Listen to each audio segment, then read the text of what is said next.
Assalamualaikum warahmatullahi wabarakatuh. Alhamdulillah binikmatihi yatimmu salihun bihadihi yahtadil muhtadun walhamdulillah wa 'ala Allahi falyatawakkalul mu'minun. Asyhadu an la ilaha illallah wa asyhadu anna Muhammadan abduhu wa rasuluh. Allahumma barik lana fi majlisina, Allahumma barik lana fi ulumina, fi amwalina, fi ahlina, fi ummatina ya rabbal alamin. Amin. Amma ba'du. Jamaah Masjid Babur Rusdi yang saya yakin terdiri dari para tokoh, para sivitas akademika kampus, para dosen, para mahasiswa, dan tamu yang hadir untuk menambah IPK kita di sisi Allah, yaitu ilmu, kemudian pahala, dan insya Allah kebahagiaan. Alhamdulillah, kita bersyukur kehadirat Allah. Syukur itu ada atas nikmat-nikmatnya yang umum, juga ada nikmat-nikmatnya yang khusus. Apakah nikmat-nikmat yang umum yang Allah anugerahkan kepada siapapun tanpa beribadah, nikmat umum pun didapatkan oleh semua hamba Allah. Tapi dengan ibadah, Allah tambahkan nikmat yang khusus. Tanpa melakukan apapun, Allah anugerahkan rezekinya. Tapi itu umum. Bagi mereka yang melakukan kebaikan, Allah tambahkan nikmat atau rezeki yang khusus. Karenanya alhamdulillah, pengurus Masjid Babur Rusdi mengingatkan kita untuk datang ke masjid ini beribadah, tidak hanya untuk kita mendapatkan nikmat yang umum, tapi insya Allah Allah pula berkenan menambahkan nikmat yang khusus. Apa nikmat yang khususnya? Pahala Allah itu khusus hanya bagi yang beribadah. Mohon maaf, setinggi apapun kedudukannya, kalau tidak ibadah tidak dapat nikmat yang khusus. Kalau yang umum dapat, penghasilan dapat, harta juga dapat. Tapi kalau tidak ibadah, mohon maaf, setinggi-tingginya tidak dapat pahala dari Allah Subhanahu wa ta'ala. Salam dan salam kita sampaikan kepada baginda Nabi besar Muhammad sallallahu alaihi wasallam yang selalu mengajak kita umatnya, yang selalu menuntun kita umatnya agar kita mendapatkan kebahagiaan di dunia, juga mendapatkan kebahagiaan di akhirat.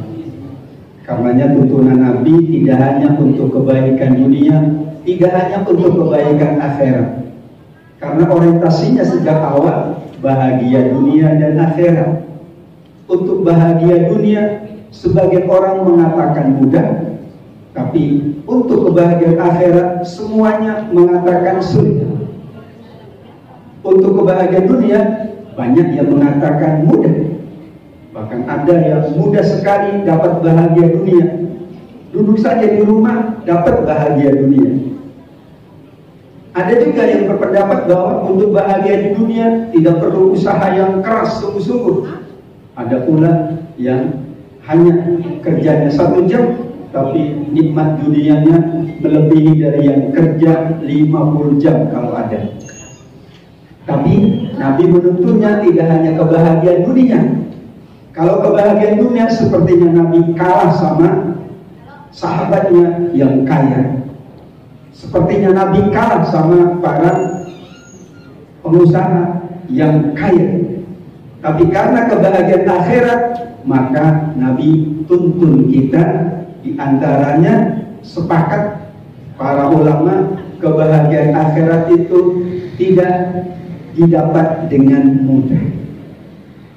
Ada yang bertanya, kalau gitu mendingan kita cari kebahagiaan dunia yang mudah daripada kebahagiaan akhirat yang sulit.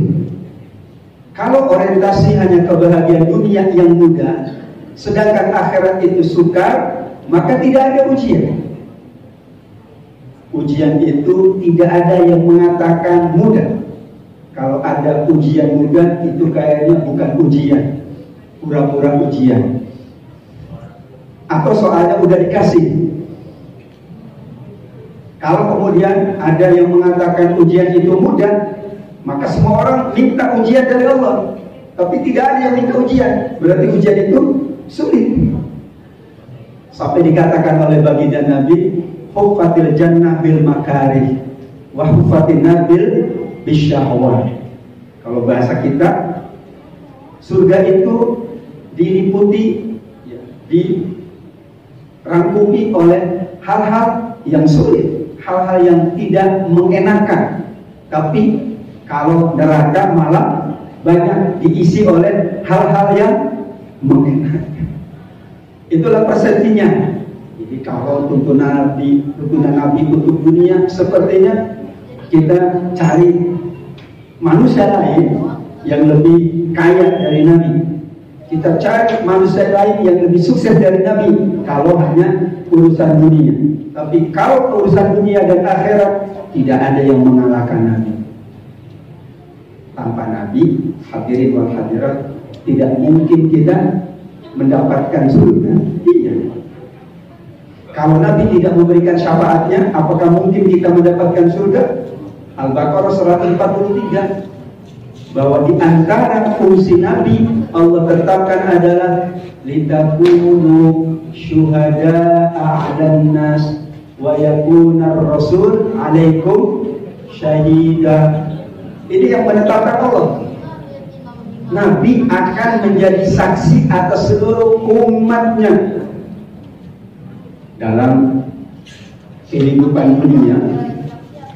Kalau tidak ada yang menyaksikan kita baik, itu kita tidak akan diakui kebaikan kita. Dalam kehidupan apapun, kalau tidak ada yang menyaksikan kita baik, maka kita tidak diakui kebaikannya. Saksi itu yang akan mempengaruhi juga apa yang akan terjadi pada kita. Kalau itu kita ingat di masa nanti bahwa yang akan menjadi saksi adalah Nabi, betapa kita harus cinta Nabi Muhammad sallallahu alaihi wasallam. Istilahnya yang nanti menetapkan umat ini, fulan dari umatku layak masuk surga, fulan dari umatku tidak layak. Itu Nabi yang diberikan kewenangan, otoritas oleh Allah. Karena Nabi lah yang berhak untuk menetapkan syafaatnya untuk kita umatnya Rasulullah SAW. Tapi temanya bukan tentang itu. Biar pengantar itu panjang. Alasannya kalau ada yang mau berangkat haji, yang nganter lebih banyak dari yang diantar, itu otomatis. Tapi kalau masuk surga, senang nggak diantar orang banyak? Itu orang berangkat umroh, 1-2 orang, yang nganternya 1 bis, yang nganternya 3 mobil. Pada yang berangkat, bahkan kalau di kampung berapa Pak yang nganter? 1 orang berangkat haji, yang nganternya 1 kampung, 1 kelurahan, plus palurahnya datang juga. Bayangkan nanti kalau kita ingat surat Az-Zumar, yang nganter kita masuk surga itu adalah rombongan. Wasiqal ladzina taqaw rabbahum ila jannati zumar. Surat Az-Zumar 73. Iya. Nanti yang nganternya banyak, tenang saja. Tidak perlu khawatir. Yang nganter juga harus penghuni surga, nggak boleh penghuni lain. Kalau ngantar haji boleh, siapapun Pak, yang ngantar haji boleh. Kenal juga boleh, nggak kenal juga nggak apa-apa. Maaf, orang ahli ibadah ngantar boleh, nggak ahli ibadah ngantar boleh, boleh ya, boleh. Tapi nanti yang ngantar kita semuanya insya Allah ke surga adalah harus calon penghuninya, nggak boleh orang lain. Wasiqal ladzina taqaw rabbahum ila jannati zumar. Temanya bukan itu, tapi temanya adalah dimensi tertinggi dari Al-Quran itu adalah dimensi ilmu. Apapun yang ada di Al-Quran sebenarnya dimensinya, sudut pandang paling tinggi adalah ilmu. Dari mulai hurufnya, dari mulai susunannya, dari mulai isinya, dari semua pengetahuannya, dari semua yang berkembang Itu inti sari dari Al-Quran adalah ilmu. Maka ayat pertamanya Iqra, bukan yang lain. Ayat pertamanya bukan sholat, bukan. Ayat pertamanya bukan puasa, bukan. Ayat pertamanya Iqra. Berarti seluruh yang ada di Al-Quran itu intinya adalah, intisarinya adalah ilmu. Dan orang-orang terbaik dari kalangan para nabi tentunya, dari kalangan siddiqin, syuhada dan sholihin, An-Nisa 69, itu yang tertinggi adalah kenapa mereka diangkat derajatnya? Karena ilmu. Disitulah Nabi Adam Allah bekali ilmu. Kenapa? Karena Nabi Adam akan dijadikan sebaik-baik makhluk. Kalau kita ditanya tinggian mana derajatnya manusia sama malaikat? Manusia. Mulia mana manusia sama malaikat? Manusia. Pada malaikat bertasbih, malaikat nggak pernah maksiat, malaikat nggak pernah durhaka. Malaikat itu menjalankan semua perintah Allah tanpa membantah, tanpa ada sedikit pun ya alasan untuk tidak menjalankannya. Kalau kita berbicara tentang malaikat dari aspek ubudiyah kalah, dari aspek tasbih kalah, dari aspek ketaatan kalah, bukan. Tapi kenapa manusia lebih unggul? Itulah wa'allama Adama yasha. Masya Allah.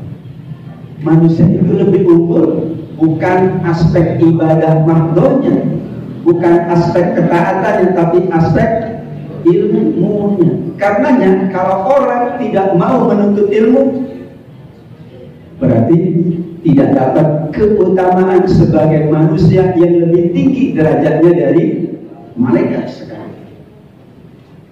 Bayangkan kata Nabi, innal malaika wa ahlas samawati wal ardi hatta hitan wa hatta nabla fi juriyah la yusalluna ala muallimin nas al khair. Bayangkan malaikat semua, malaikat, semua penduduk langit, semua penduduk bumi, bahkan ikan yang ada di lautan, semut yang ada di lubangnya, itu mendoakan para penuntut ilmu. Jadi malaikat dalam tanda kutip begini sama penuntut ilmu, kan mendoakan. Itu ikan yang notabene ya kita makan, ikan yang tidak memiliki apapun, ternyata mereka mendoakan para penuntut ilmu. Kalau kita tahu mungkin kita semangat menuntut ilmu. Ikan aja doain loh. Semut kayak gak ada kerjaan semut itu ya. Berarti kerjaannya doain orang-orang menuntut ilmu. Hatta namblah, hatta hitan ikan. Berarti semua alam mendoakan orang yang menuntut ilmu. Bayangkan, itulah dimensi. Makanya permintaan satu-satunya di Al-Quran untuk kita ditambah, bukan tambah yang lain. Para suami pun doanya tidak minta ditambah apa Pak? Ditambah istri kan ya, minta doain dia. Jadi Al-Quran cuma satu ayat, kita doa minta tambahan itu cuma minta tambahan ilmu. Surat Toha ayat 114. Wa qur rabbi zidni. Nggak ada zid-zid yang lain, zid-zid nggak ada. Harusnya, ya namanya kita minta tambahan apapun boleh, tapi Al-Quran tidak mengabadikan berarti ini yang paling utama. Ini yang harus kita minta sama Allah tambahan. Rizki itu tidak disebut tambahan rizki di Al-Quran, nggak ada. Tapi berkahi rizki, iya. Bukan tambahan loh, berkah. Tapi ilmu, wa qur rabbi zidni, tambahkan aku ya Allah ilmu.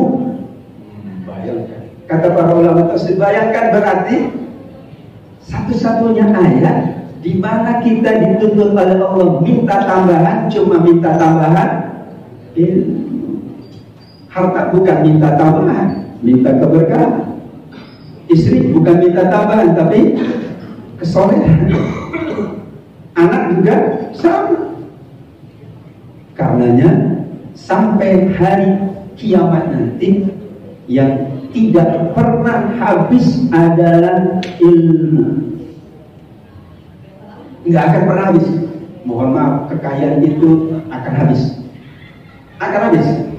Sumber-sumber yang ada di muka bumi ini lama-lama akan habis. Betul. Tanya para ilmuwan, saya nggak ngerti, tapi para ilmuwan sudah memprediksikan nanti sumber-sumber yang ada di dalam perut bumi untuk kebutuhan teknologi, kebutuhan kehidupan itu akan berkurang. Salah satunya adalah yang menguatkan surat Al-Mulk ayat terakhir.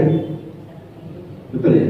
Qul ara'aytum in asbaha ma'ukum ghawra faman ya'tikum bima'in ma'in. Katakanlah, kata Allah, kalau nanti tidak ada air, mengering air itu.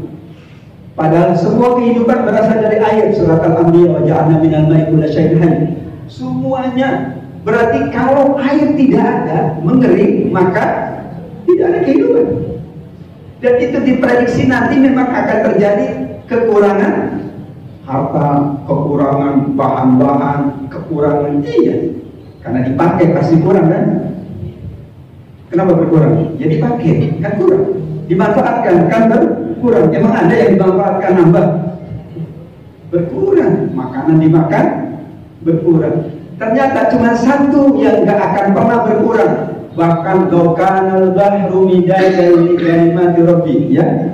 Kalau semua samudra di seluruh penjuru bumi airnya dijadikan tinta untuk menulis ilmu Allah, tidak akan pernah kita selesai menyusun, mencatat, mendokumentasi ilmunya Allah sampai kekeringan semua samudra yang ada. Kan hubungannya begitu. Jadi kalau semua orang minta tambahan ilmu, Allah kasih, tetap ilmu tidak akan habis, tidak akan hilang.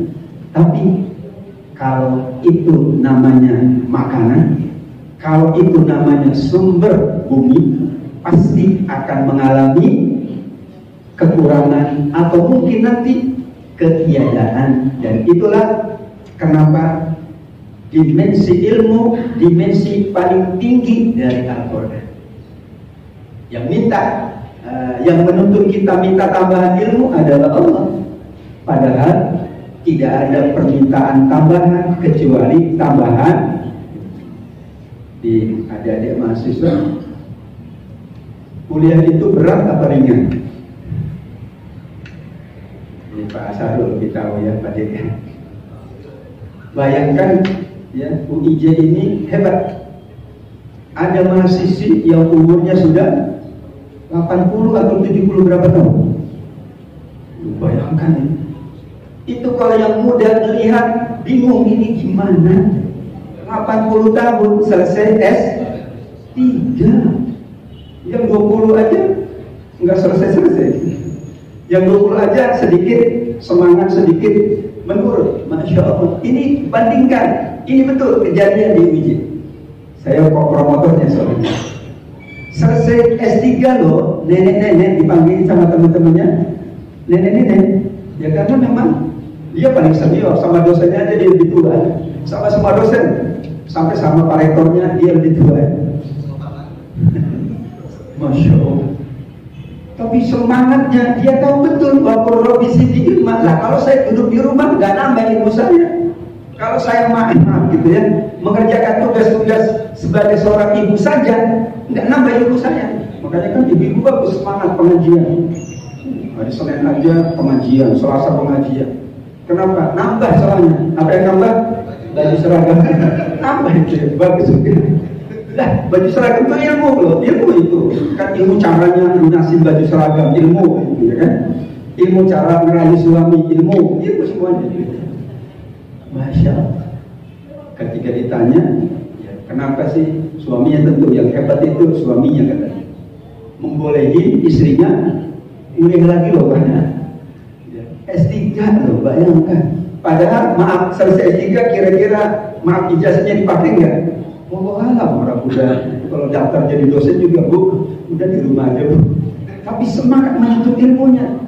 Ternyata kata suaminya, Ustaz nggak tahu sekarang keren.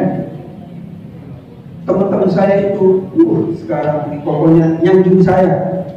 Hebat bapak, kemana-mana ya ditemenin sama mahasiswi, ke mall sama mahasiswi, hebat. Kalau dulu sama nenek-nenek, jalan-jalan sama nenek-nenek kan bukannya disenengin ya Pak, jalannya sama nenek-nenek. Ini sekarang jalannya sama mahasiswi, itu kan hebat kan, keren menurut teman-teman. Itu keren sekarang, update status ya, ke mall sama mahasiswi. Itu kalau betul-betulan dicurigai gitu ya, tapi karena istrinya nggak ada masalah gitu ya. Masya Allah. Itulah dimensi utama dari Quran, bahkan dari hadis adalah sisi keilmuan. Kita catat ayat yang lain, yarfa'illahu alladzina amanu minkum walladzina utul ilma darajat. Al-Mujadilah ayat 11. Imam Asy-Syaukani menuturkan, ini menarik pandangan beliau. Tadi kan ada yang nikmat khusus, ada nikmat yang umum. Jadi yang diangkat derajatnya itu kalau dapat nikmat yang khusus dan bekerja keras untuk mendapatkan nikmat yang khusus. Kalau yang umum nggak ada penilaian, sama aja kalau umum. Tapi kalau yang khusus itu berarti ada penilaian khusus. Namanya juga khusus. Kalau ada ruangan semua orang bisa masuk, itu ruangan umum. Tapi kalau hanya orang tertentu, itu namanya ruangan khusus. Rumah sakit aja ada khusus itu ya. Kalau rumah sakit umum, ya udah penyakit apapun masuk. Tapi khusus, penyakit jantung, PRS jantung khusus kan begitu. Bahkan kondangan aja, banyak orang maunya tempatnya khusus VIP. Tapi ternyata nggak boleh semuanya khusus, nggak cukup. Kalau yang umum insya Allah cukup. Yang khusus kan hanya orang-orang tertentu yang dipandang khusus oleh Shahibul Hajjah. Kata beliau Imam Asy-Syaukani rahimahullah dalam kitab tafsirnya Fathul Qadir, yarfa'illah, Allah mengangkat. Padahal menjadi manusia sudah mulia. Tapi kalau manusia hanya cukup dengan kemanusiaannya, enggak mulia. Manusia itu lebih mulia dari hewan. Sudahlah, jadi manusia saja itu sudah mulia. Misalnya ada manusia nggak ngapa-ngapain, itu udah mulia kalau dibandingin hewan. Jadi perbandingannya dengan hewan dulu. Karena makhluk yang maaf paling tidak dikasih apa-apa oleh Allah adalah hewan. Kalau alam sudah otomatis ya. Tapi hewan kan hidup sama dengan kita. Hewan itu maaf berkeluarga juga ya. Berkeluarga kan kawin dia, kan punya anak dia. Jadi kehidupannya mirip sama kita, sama manusia. Tapi ketika manusia cuma puas menjadi manusia, itu kalau disandingkan dengan hewan sama saja. Sampai Al-Quran yang bicara, walaqad darabna li jahannama katsiran minal jinni wal insi. Terus nanti ulaika kal an'am bal hum tuh. Perbandingannya dengan hewan dulu nih kira-kira. Manusia dengan hewan. Kalau cukup saya kan manusia, ya udah, kamu berarti sama dengan, bahkan bisa lebih buruk. Alasan utamanya nggak ada ilmu. Itu alasan utamanya. Maka Nabi Adam pertama kali diangkat derajatnya adalah Allah ajari ilmu. Nabi Muhammad juga Iqra bismi rabbikal ladzi khalaq. Para sahabat juga sama. Masya Allah. Pertama perbandingannya manusia sama hewan. Jadi kalau cukup cuma jadi manusia, ya sama dengan. Tapi kalau perilakunya buruk, lebih sesat, lebih rusak, lebih rendah dari. Nah kita ingin mengangkat lagi. Allah ingin angkat, yaitu dengan kita lebih tinggi dari mereka. Ternyata unsur ilmu yang mengangkat manusia menjadi orang-orang yang memiliki derajat paling tinggi. Yarfa'illahu alladzina amanu. Ya. Malaikat itu pasti beriman sama Allah. Maaf, nggak ada malaikat yang nggak beriman ya. Kalau manusia ada. Kalau di bapak ini gitu, Pak, malaikat beriman nggak? Malaikat nggak ada yang nggak beriman. Ya, buktinya dia semuanya taat. Manusia itu ada yang beriman, ada yang enggak. Jadi malaikat kalau dari sisi keimanan amanu lebih unggul dari kita. Iman kita naik, turun. Bukan hanya turun kadang-kadang, ya, kejeblos kadang-kadang ya. Malaikat nggak pernah imannya itu turun, nggak pernah. Pagi sama, siang sama, musim dingin sama, musim paceklik sama, musim panen. Manusia gimana Pak? Gimana Bu manusia? Musim panen beda, musim hujan beda, musim banyak anugerah beda, musim banyak ujian beda. Malaikat nggak mungkin. Nanti At-Tahrim ayat ke-6, nggak mungkin. Berarti ini perbandingan, ilmunya ilmu perbandingan, dimensinya ilmu, yaitu bahwa tadi dengan hewan dulu. Kalau cuma menjadi manusia tidak ada ilmu, sama aja dengan bangsa lain bernama hewan. Lantas Allah mencipta Adam dan Allah anugerahkan ilmu. Adam diangkat derajatnya. Ayat 11 surat Al-Mujadilah, amanu, kalau perbandingannya atau penilaian itu poinnya adalah poin keimanan, malaikat lebih tinggi daripada manusia. Tapi walladzina utul ilma, ayatnya tidak berhenti ya fa'illahu alladzina amanu minkum, tapi walladzina utul. Kata Imam Syaukani begini, manusia dengan iman itu dia diangkat derajatnya daripada manusia yang tidak beriman. Tapi manusia dengan iman dan ilmu itu diangkatnya, manusia dengan iman diangkat cuma satu derajat, cuma satu saja. Ya fa'illahu alladzina amanu darajah, satu saja. Karena tidak ada pembeda. Nggak ada pembeda, iman dengan iman nggak ada pembeda, menurut Al-Quran. Barulah kalau amanu wa amilu sholihat walladzina utul ilma darajat, nggak disebutkan. Kalau ditambah dengan ilmu baru beberapa derajat, nggak disebut oleh Allah berapa derajat. Berarti faktor yang mempengaruhi adalah faktor iman satu, tapi faktor ilmu itu sekian banyak. Kan kita juga belajar sejarah. Ya, Islam itu dulu diakui karena sumbangsi ilmu, bukan yang lain. Sumbangsi sholat, maaf, orang yang tidak yakin dengan sholat, apa sumbangan sholat? Ya memang nggak ada. Saya sumbangan saya sholat, itu untuk Anda dengan Allah. Ya kan itu. Tapi sumbangan ilmu, semua orang dapat.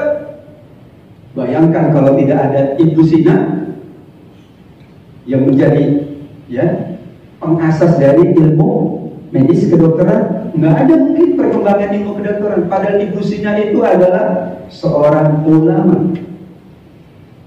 Berarti diangkat derajatnya oleh Allah banyak derajat. Sekarang masih dirujuk oleh semua tenaga medis atau mereka yang membidangi ilmu kedokteran dari berbagai bangsa dan agama. Bahkan kalau tanpa itu orang nggak mengenal. Mohon maaf, ada ahli ibadah tapi cuma dikenal oleh lingkungan sekitar aja. Tapi kalau ahli ilmu dikenal oleh dunia internasional dan dikagumi dan diakui baik oleh mereka yang beriman maupun tidak beriman. Hebatnya ilmu itu. Dan sekarang mereka maju karena ilmunya diangkat oleh Allah derajatnya. Ini Allah menyebutkan utul ilma itu supaya ingat bahwa iman itu memang maha penting.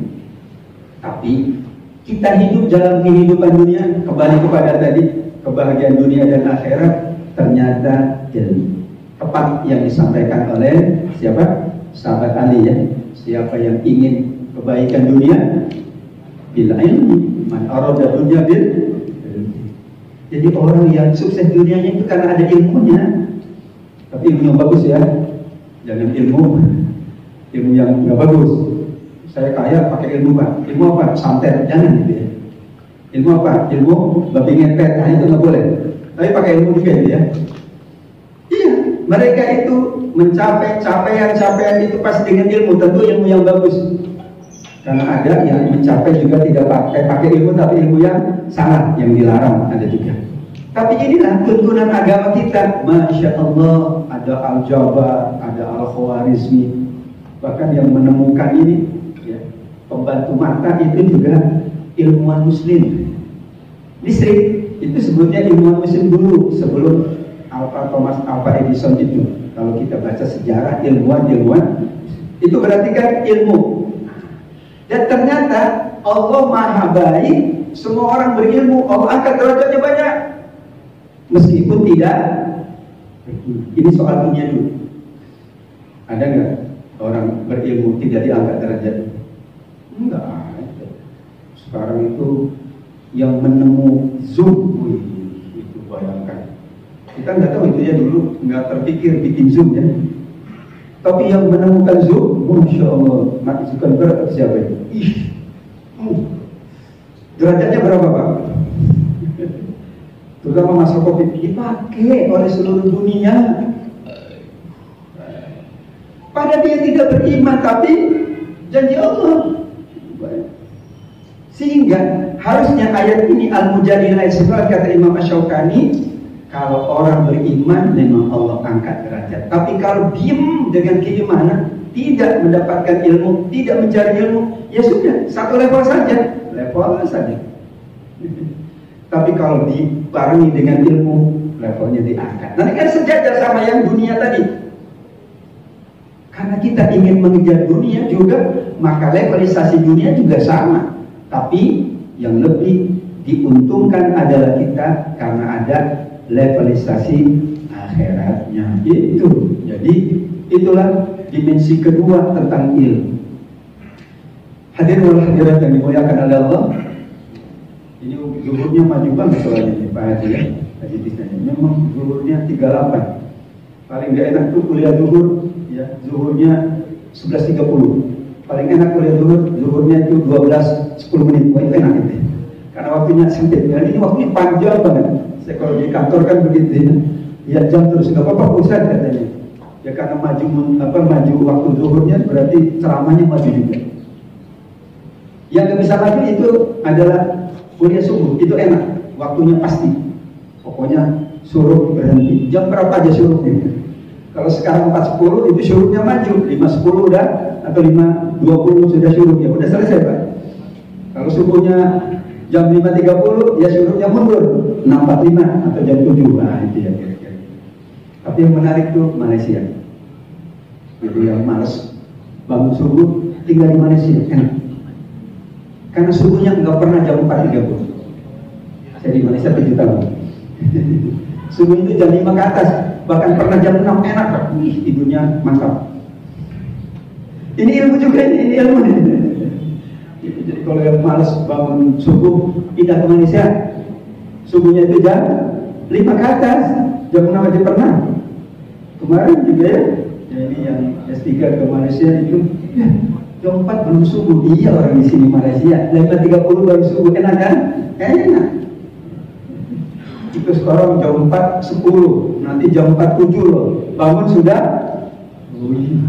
Enggak, ilmunya bukan begitu.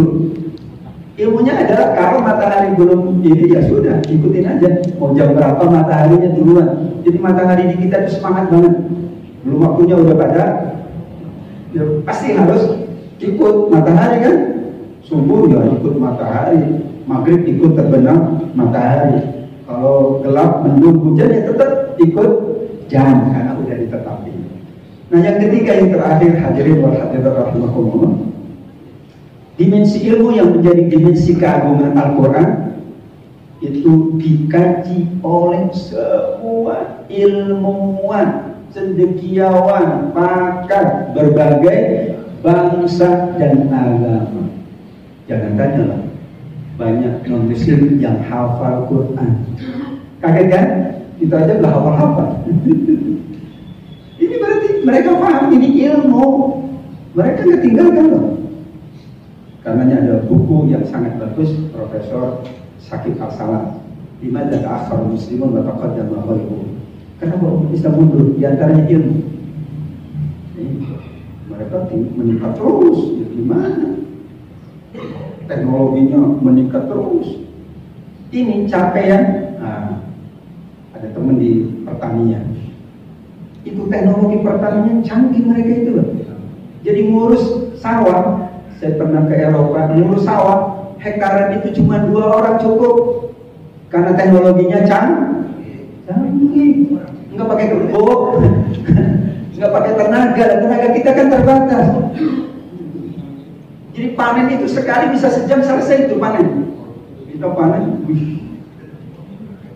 nah ini ilmu. Loh, sekarang dengan ilmu coba.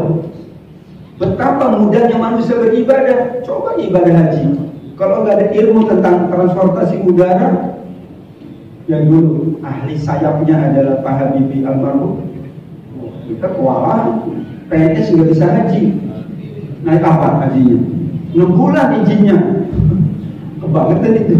60 hari aja udah kelamaan. Ini 1 semester itu kalau di kampus ya.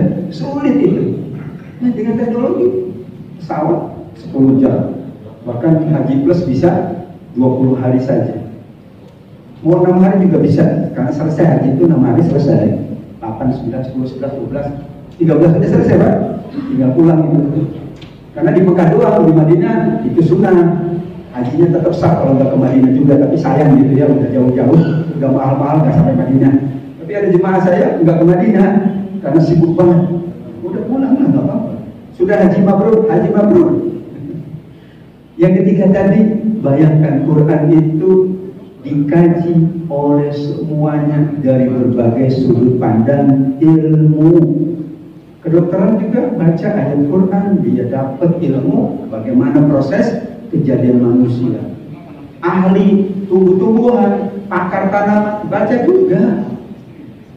Ini orang yang mengembangkan ya transportasi laut, udara, itu juga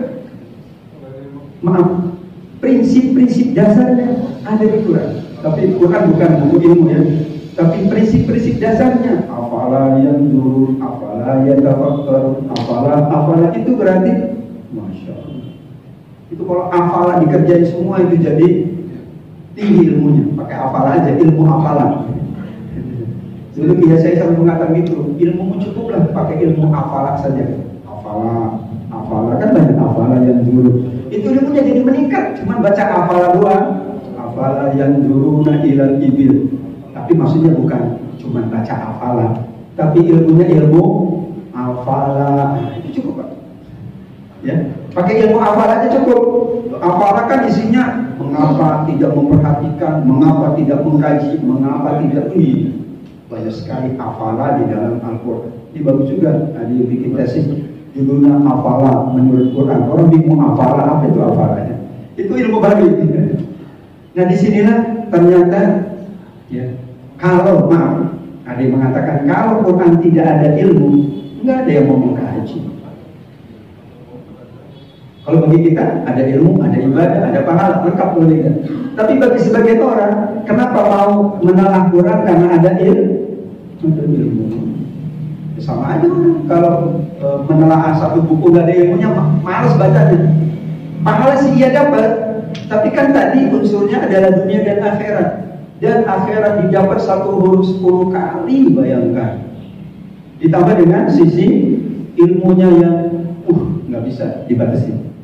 Makanya sampai hari kiamat ilmu Allah tidak akan pernah berhenti, terus saja.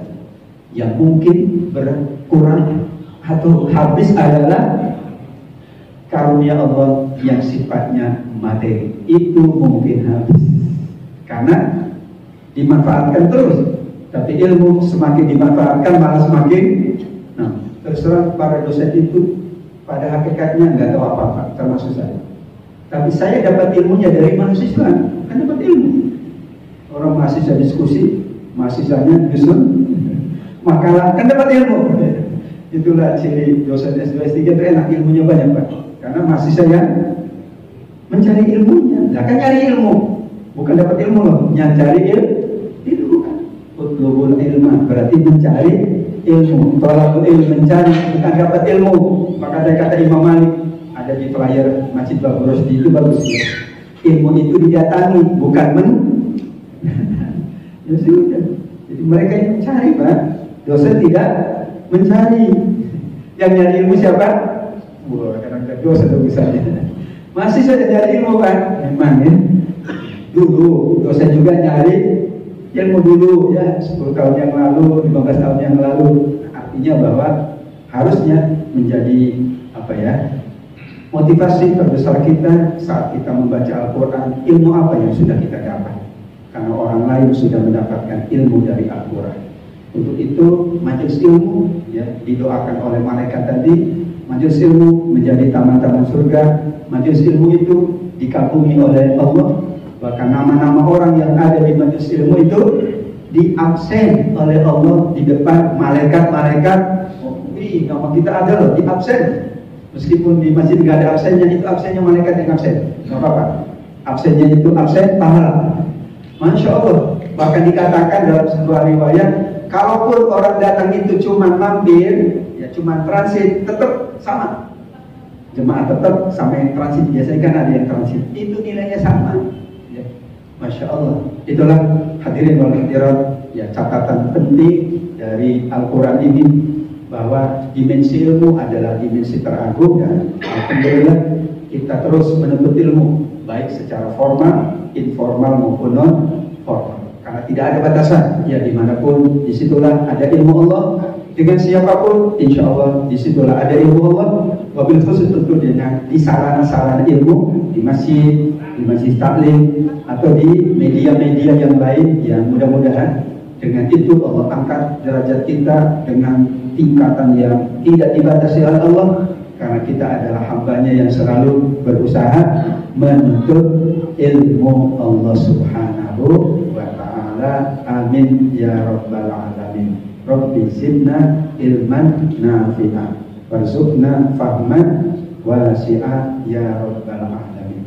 Demikian apa yang dapat saya sampaikan dalam kesempatan yang baik ini. Sekali lagi jazakumullah khair, terima kasih kepada seluruh pengurus Sivitas Akademika, kampus yang kita cintai.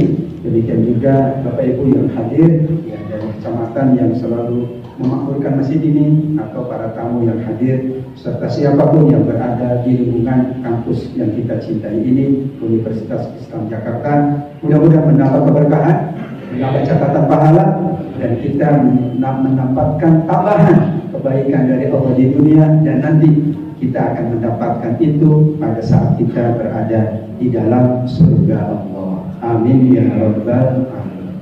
Demikian jemaah yang dimuliakan Allah, nanti tanggal 5 di TVRI boleh lihat. Wabillahi taufiq wal hidayah. Wassalamualaikum warahmatullahi wabarakatuh.